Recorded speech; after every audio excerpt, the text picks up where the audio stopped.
Le charmant village de Grand-Combe-Châteleux, à 2 pas de Morteau, regorge de magnifiques fermes à thuyer restaurées.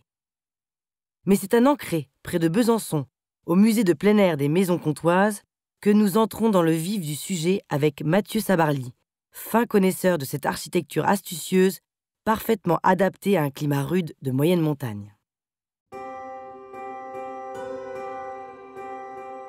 Nous sommes ici au musée des Maisons Comtoises, au musée de plein air des Maisons Comtoises. On voit qu'on est ici plutôt en extérieur. Le but de ce musée, c'est de conserver des maisons. Donc c'est des maisons qui ont été démontées de leur secteur d'origine et qui ont été remontées ici au musée, pierre par pierre, poutre par poutre.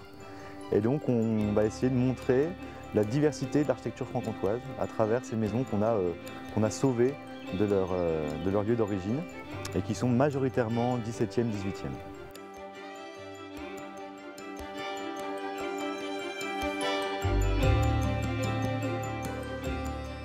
La ferme à tuer, comme on dit en Franche-Comté, tuer ou tuyer des Arches de Morteau. Donc c'est une maison pastorale, c'est une maison où on fait de l'élevage, on a quelques vaches, quelques bœufs, on fait du lait à destination du comté principalement.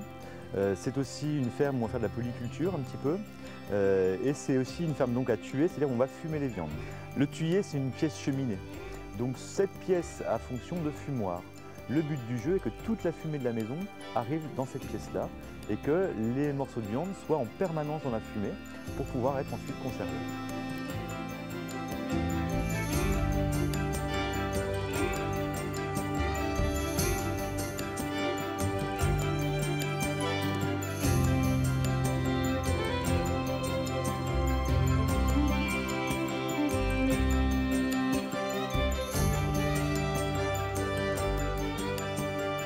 La maison à tuer est vraiment une maison astucieuse en architecture pour plusieurs raisons. D'une part parce qu'elle est vraiment adaptée à son environnement et notamment au climat de moyenne montagne, c'est-à-dire qu'on est au-dessus de 1000 mètres d'altitude. Là ici les Arches de Morteau c'est même 1100-1200 mètres d'altitude, donc des hivers qui sont très rigoureux et très longs.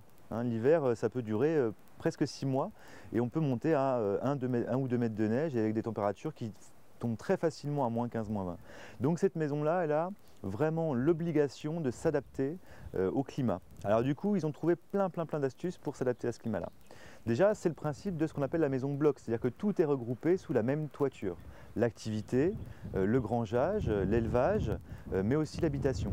On va faire une économie de surface pour réussir à garder la chaleur.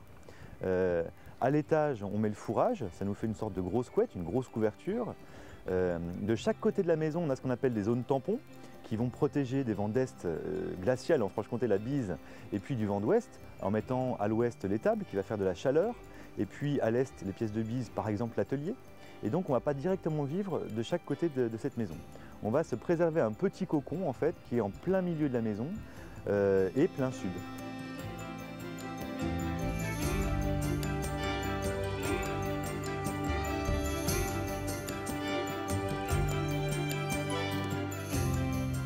On va aussi enterrer à moitié la maison au nord. On n'a aucune ouverture au nord. C'est quelque chose qu'on a un petit peu oublié au fil du temps. Aujourd'hui, on met les grandes fenêtres là où il y a une belle vue. Alors que bien sûr, au nord, il faut se protéger du froid. Donc la maison est semi-enterrée, n'a pas d'ouverture au nord. Comme ces maisons sont partiellement en bois, elles ont une sensibilité à l'incendie. Alors du coup, pour pouvoir préserver tout ce qui est précieux, le grenier n'est pas à l'intérieur de la maison. Il est séparé de la maison et il est juste assez loin pour qu'en cas d'incendie, les flammes ne puissent pas venir y mettre le feu.